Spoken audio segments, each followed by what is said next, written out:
So hello friends, આજ છે દશામાનો છેલ્લો દિવસ અને અમે બધા આવ્યા હતા. હું ને મારો ભાઈ આવ્યા હતા દામાકુંડ જોવા, દશામાના દર્શન કરવા માટે કે વિસર્જન કેવી રીતે થાય છે.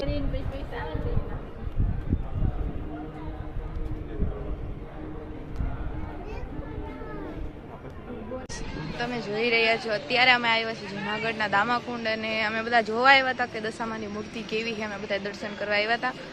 પણ મને એ વિચાર થાય છે કે આપણે 10 દિવસ દશામાની મૂર્તિ આપણે રાખી સાચવી, એની પૂજા કરીએ, પાઠ કરી, બધું આપણે કરીએ છીએ.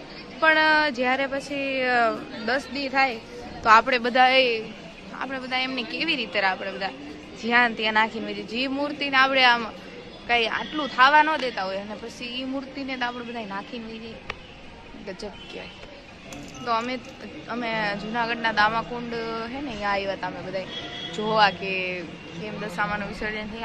આ ફેર એટલું બધું થયું નથી, પણ મેં કીધું લાવો તમને બધાને બતાડું કે નકર અમારે અહીંયા દામાકુંડમાં એટલી મૂર્તિઓ. તો આ છે અમારું વાલું ગિરનાર, જો વાદળા વચ્ચે ઢકાઈ ગયું છે.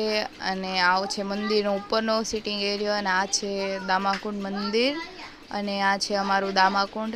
તો આ ફેરે દશામાની બહુ ઓછી મૂર્તિ પધરાવવામાં આવી છે, કારણ કે મહાનગરપાલિકાના પ્રોટોકોલના હિસાબથી કે ના પાડી છે કે અહીંયા તમે નહીં પધરાવી શકો, એટલે બીજે બી કુંડ બનાવ્યું છે ભવનાથ પાસે. અને આ બીજી એની સાઈડનું કુંડ છે જ્યાં બીજા બધા પધરાવીને વહી ગયા છે. મૂર્તિ બધાએ બહાર રાખી છે અને જે કાંઈ પૂજાનો ને એનો સામાન હોય બધું અમારે રાખ્યો છે.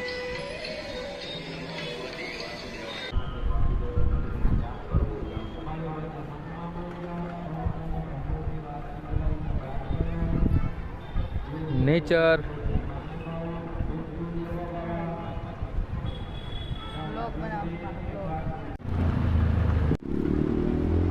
By bye દામાકુંડ.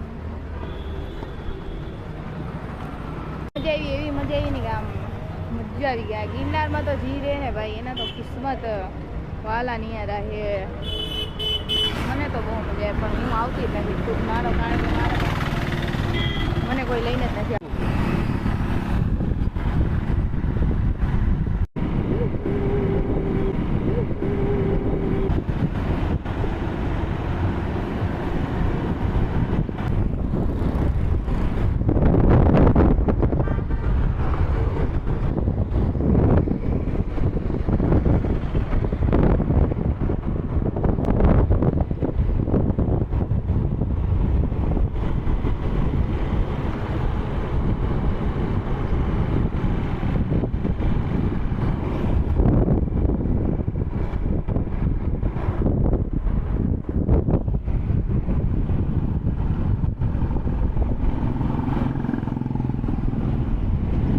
ચોખ્ખું પાણી હતું, હવે પાણીની ભેણિયા કરી નાખી.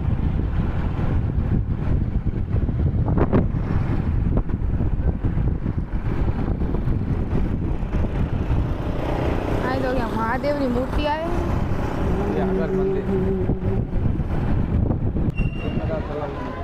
અહીંયા કેમેરા અલાવડે.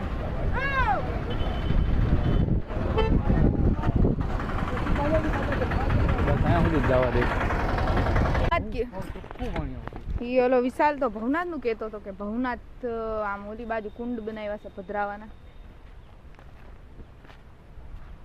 ભાઈ પરકમમાં જ છે ને એક છોકરીને ખાઈ ગયા હતા અહીં કણે જુનાગઢમાં. પાણી કેવું થઈ ગયું બોલો આ જો પાણી આ ગિરનારનું એવું ચોખ્ખું હતું ને કે આમ તેલ જેવું પાણી હતું ને અત્યારે ગટર ખરાબ. આમાં અમે નાતા હતા, આમાં મગરું હતી. તો મગરનું બોર્ડ મારેલું જ છે. શું કરતા ઓલો એમ કેતો હતો વિશાલ કે છે ને ભવનાથ છે ને ત્યાં કણે કુંડ બનાવ્યો છે પધરાવા. પણ આ દામાકુંડ આટલું ભાંય છે તો બીજું થોડું કઈ. દામાકુંડ આટલું ભાંય છે માણસ અહીંયા જાય કોઈ પધરાવા? હા આ જંગલ તો જો આમાંથી શેર ખાઈ ગયો હોય તો અહીંયા ચીતા ગિરનાર બાપુને ઓલા તળેટીમાં દફનાવવા પડે આપણને. એક અમારા ભાઈની હોન્ડા પણ ઝાંઝરી જેવી વાગે. બીક લાગી જાય ભાઈ, મને તો બીક લાગે. તું કેરી બ્રધર, ભાગ ભાગ ભાગ ભાઈ, અહીંથી ભાગ. મેં કોક નાસ્તો કરી લઈ જાય. અહીંયા તો જમણવાર કરાવે મેળામાં.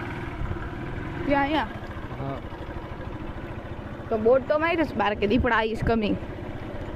હા વાઇલ્ડ લાઈફ ક્રોસિંગ છે આ.